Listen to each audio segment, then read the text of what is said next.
Part 3. My wife cheated on me with my brother while I was grieving our dad's death. She got pregnant and claimed he manipulated her into the affair. Security eventually had to escort her out of the building. Speaking of Nate, his true colors are really showing now. He's been on a campaign to salvage his reputation by destroying Carol's.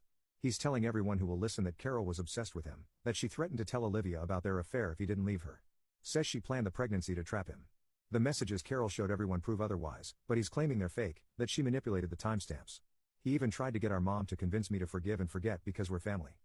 Mom came to my apartment last weekend, crying about how we need to stick together now that dad's gone. Said Nate was sorry, that he'd made a mistake but he was still my brother. I told her the brother I knew died the day he decided to go after my wife. She left in tears. The most shocking revelation came yesterday. My cousin Mike called me. His ex-wife Sarah had seen my original post, guess it got shared around the family, and told him something she'd been keeping secret for years. 3 years ago, when she and Mike were still married, Nate had tried to seduce her too. It happened at a family vacation in Cape Cod. Mike had taken their kids to the beach, and Nate cornered Sarah in the kitchen, made suggestive comments, tried to touch her, said Mike didn't appreciate her the way she deserved. Sarah rejected him and ran out of the house. She never told anyone because she didn't think we'd believe her. Nate was the golden boy of the family, successful businessman, devoted husband and father. She was afraid Mike would think she was lying, that it would cause problems in the family. She only came forward now because she saw what happened with Carol and felt guilty for not warning anyone about what Nate was really like. After hearing this, I started asking around. Turns out Nate had a pattern.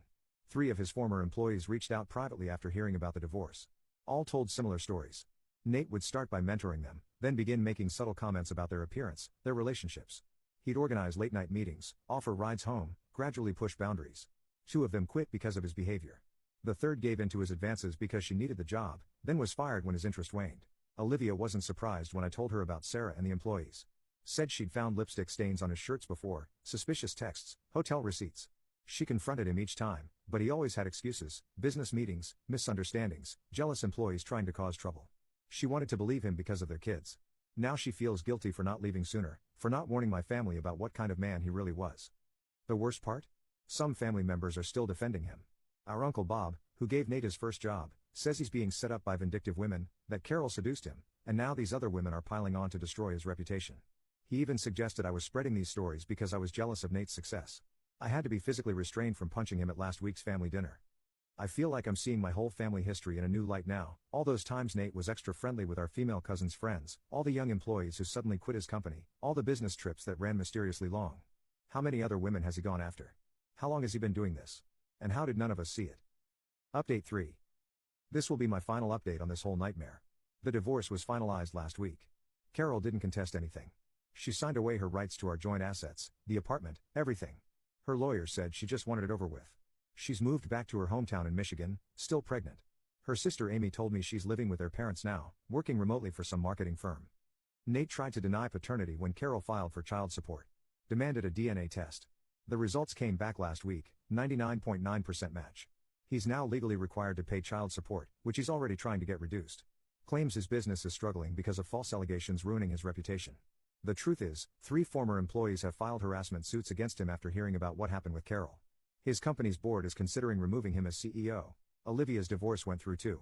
She got primary custody of their kids and half his assets. She's doing better in Seattle, started dating again, got promoted to head nurse at her new hospital. We still talk occasionally. Shared trauma has a way of bonding people.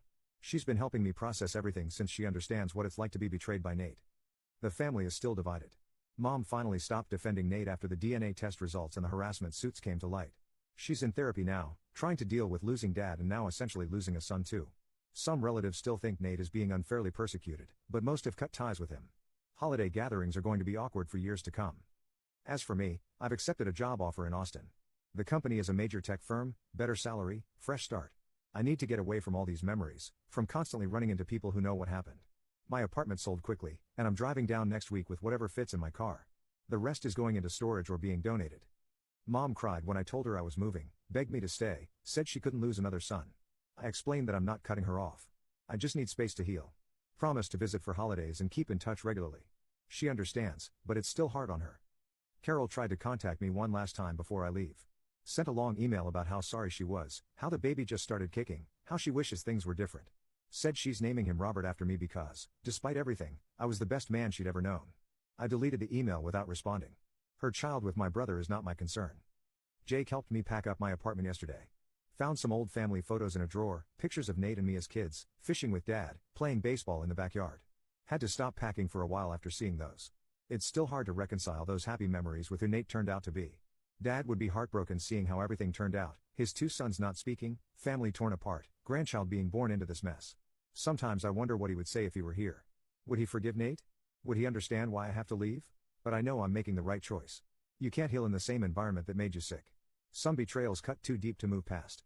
Some bonds, once broken, can't be repaired. It's time to close this chapter and start fresh. Thank you all for your support throughout this ordeal. Your comments and messages helped me stay strong when I wanted to crumble. If there's one thing I've learned from all this, it's that sometimes the family you choose is more reliable than the family you're born into.